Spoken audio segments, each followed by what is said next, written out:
Good morning, you lot. Not the start I wanted on Thursday, I must admit. Literally, my CCTV this morning at home was going nuts at the workshop.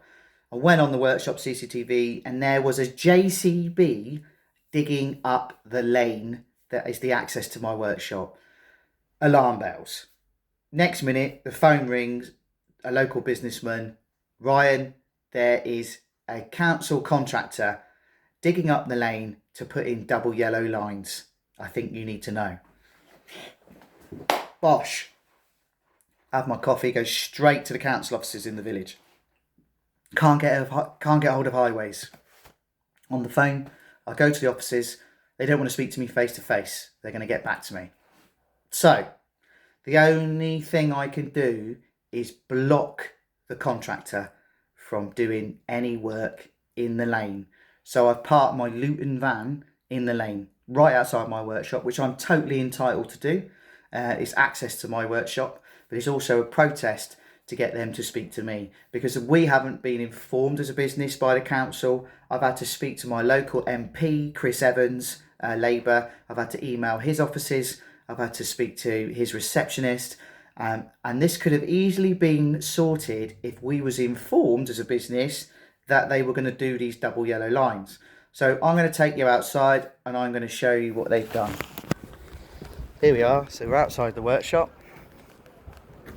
Obviously I can park there because it's my access. And this is the double yellow lines they're proposing to put all the way down the lane to, I'm assuming they're putting it on both sides, which I was never informed of. And literally I've had no letters, nothing from the council. This is all I've got this morning. And obviously the contractor said I got to do what I've got to do, and I said I'm really sorry mate, but I'm just going to leave my van there and I'm going to block you from coming round the side of my building. So that's what I've done. So that is my Thursday morning. I'm supposed to be rendering someone's wall, so I've lost a day's work. I've had to cancel my job, and amongst other things.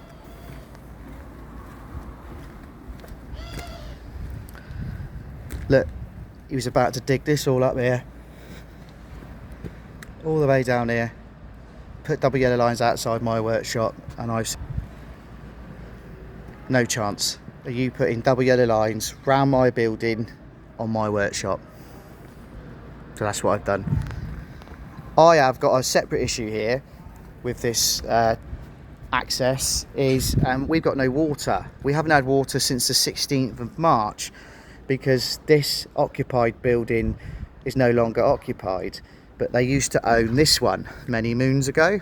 So their water main, they sneakily stuck a second supply, dug up the road without telling the council, and put water in here. So that business for the last 2 years has been paying for my water. I didn't know, because I've got a meter. I was getting meter readings of nothing in there. So anyway, we've now been cut off. So we've now got no running water, which is a legal requirement to run a business, is to have running water. So we've had no running water in that building. So I haven't been using it because I can't use the toilet. I can't make a cup of tea or nothing. So we've been working on other projects. Because I'm that type of person, if there's a problem, I go and do something else. I don't sit and dwindle on it. But this morning, I've had no choice but to be an arrogant business person and block the contractor from coming up here and doing, with his digger, the lane outside my workshop. I've had no choice. So Chris Evans, the MP, if you're watching this video, please can you contact me as soon as possible.